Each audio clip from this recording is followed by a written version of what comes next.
Cada vez mais, o racismo é pauta do futebol mundial.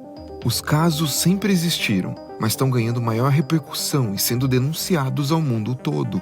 Numa época em que só brancos tinham total liberdade de jogar, um clube brasileiro deu um recado ao mundo e fez história. O Vasco da Gama, quando começou a adotar o futebol como uma de suas modalidades, não tinha a tradição ou a grana dos clubes da Zona Sul do Rio.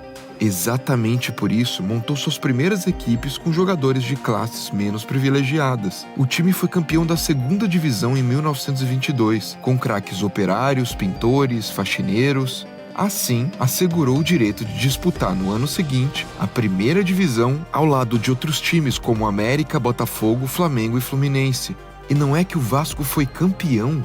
Com 11 trabalhadores braçais no elenco, desbancou os favoritos e venceu o título do Rio de Janeiro mais importante da época. E é a partir daí que começa uma polêmica racista que transformou o Vasco para sempre. Incomodados com o sucesso dos vascaínos, os rivais criaram uma nova liga, a Associação Metropolitana de Esportes Atléticos.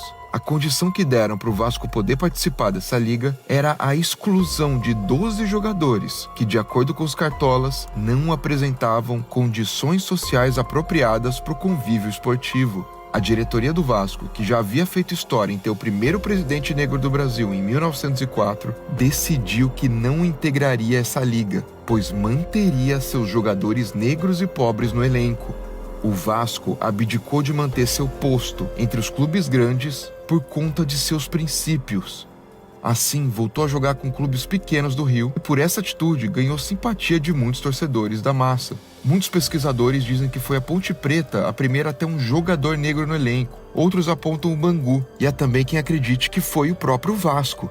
Fato é que os dirigentes do Vasco protegiam seus próprios atletas. O presidente vascaíno da época, José Augusto Prestes, chegou a dizer aos torcedores que o Vasco só toparia voltar à liga principal com os grandes quando fosse maior que eles. E nos anos seguintes foi exatamente isso que aconteceu. O Vasco não só foi aceito de volta sob pressão popular, como inaugurou o maior estádio do Brasil em 1927. São Januário foi levantado com a ajuda da própria torcida. E o fato de não ter um estádio antes era só um dos motivos encontrados pela liga preconceituosa da época para tentar evitar que o Vasco se misturasse aos brancos da Zona Sul.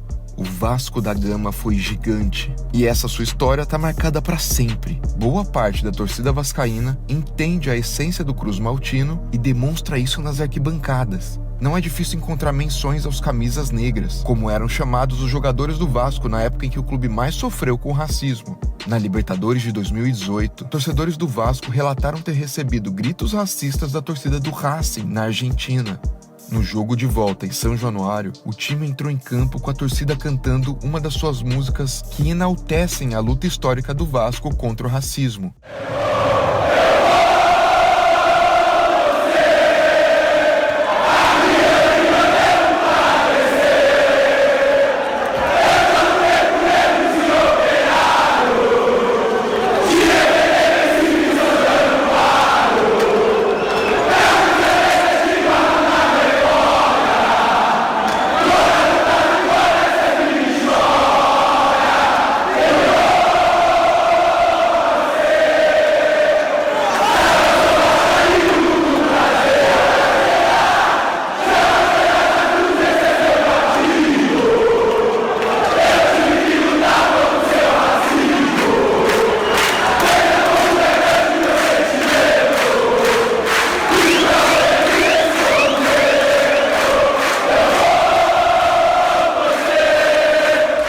Clube como o Vasco da Gama, que mudou um cenário no futebol brasileiro e manteve suas convicções numa época em que o racismo nem era tão combatido ou divulgado na mídia como hoje, merece o respeito independente de qual seja o seu clube.